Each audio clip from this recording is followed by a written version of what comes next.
जय गौ माता, जय गोपाल। दोस्तों, गो राष्ट्र यात्रा एक संकल्प के साथ निकले थे और जोधपुर, बीकानेर, गंगानगर, फलोदी, बाड़मेर, जैसलमेर और राजस्थान के लगभग सभी क्षेत्रों को कवर करते हुए हम फलोदी के अंदर पन्नालाल जी रंगा, जिनका व्यापार मूलतः जोधपुर के अंदर है और लटियाल वाटिका और लटियाल ग्रुप के नाम से प्रसिद्ध है, तो उनके फार्म पे हम पहुंचे थे।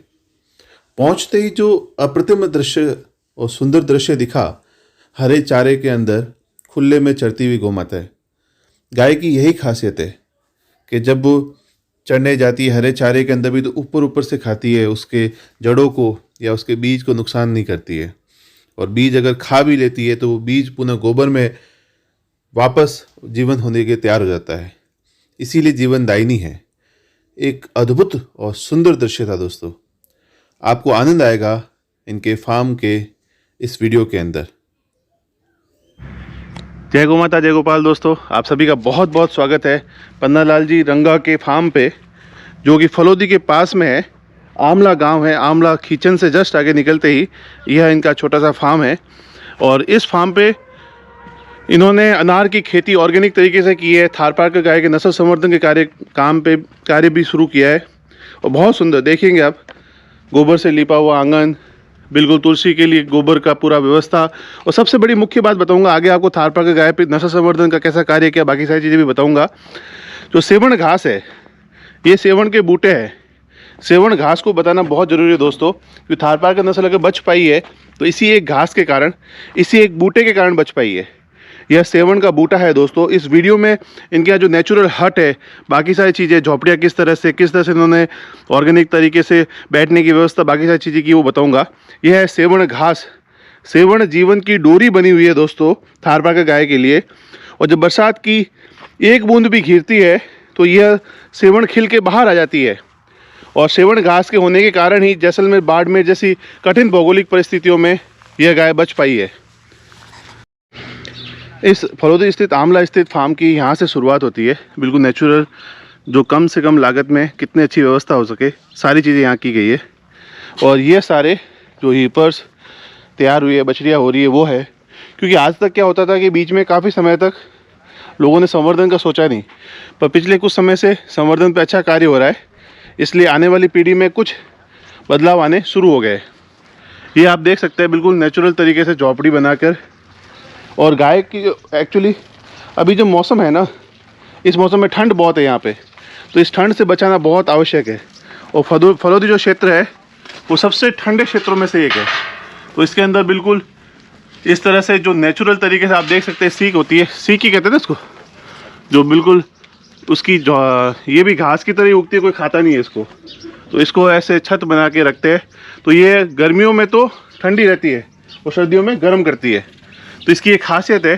तो जहाँ भी आप शेड बनाए, उचित इस तरह का कुछ ना कुछ उपयोग करें, ताकि गोमाता के लिए और कम लागत में आप काम कर सकें।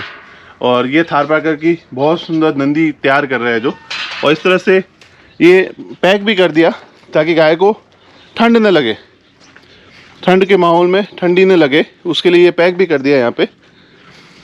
और इसके अंदर इस तरह से गोमाता रहती है, ताकि क्यों बहुत ठंड पड़ती है यहाँ पे, बहुत ठंडा क्षेत्र है फलोदी क्षेत्र। और थारपारकर के रख रखाव किस तरह से करें, इस वीडियो में आपको जानने को मिल रहा है। और ये बहुत सुंदर इन्होंने बैठने की व्यवस्था बनाई है, बिल्कुल गोबर से लीप कर, झोपड़ी नुमा।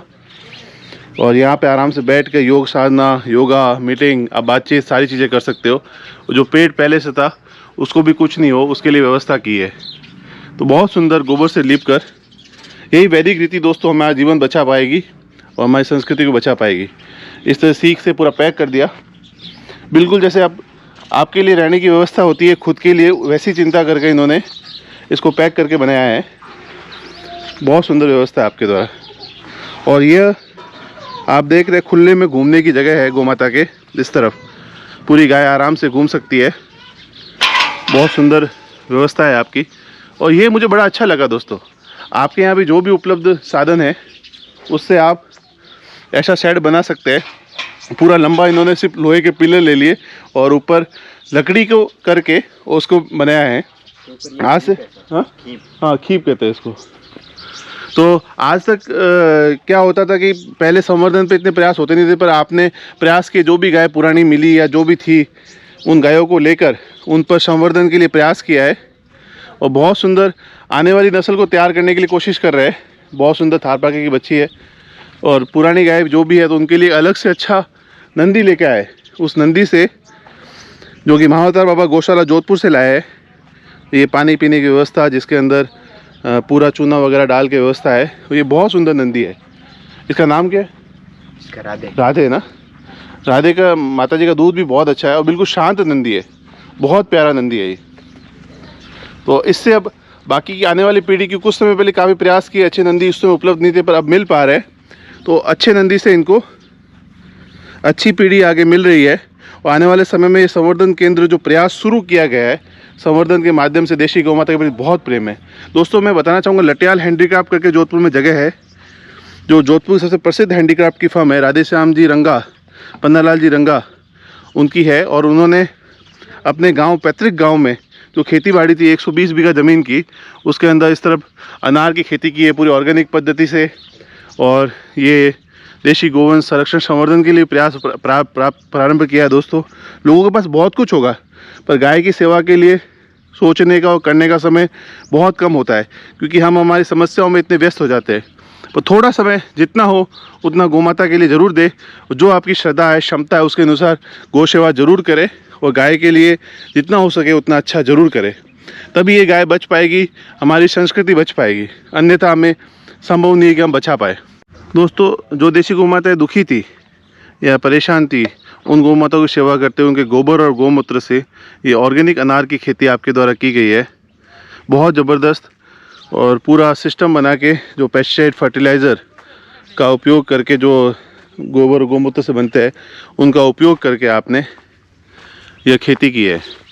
अनार की सुंदर पौध तैयार की है पन्नालाल जी ने इस गोबर और गौमूत्र के माध्यम से। दोस्तों एक जागृति लाएगा ये सिस्टम कि बहुत ज़रूरी है दोस्तों, जिस तरह से बीमारियों से हम ग्रसित है और बाकी सब परेशानियां हमारे लिए, तो उनके अंदर हमें इसके बारे में सोचना ही होगा। ऑर्गेनिक के रूप में जितनी ज़्यादा चीज़ों का सेवन कर सके, ऑर्गेनिक तो क्या हमारा नेचुरल पहले ही ये तरीका था, पर हमने धीरे धीरे जो युग आया उस युग बदलाव के युग में जो बुरी चीज़ें थी, जो पाश्चात्य की जो बुरी चीज़ें थी वो ग्रहण करनी शुरू कर दी और प्रोडक्शन बढ़ाने के लिए या और कोई बहाना या कोई चीज़ हो उसके लिए हमने अपने आप को अपने देशी तरीक़ों से दूर कर लिया।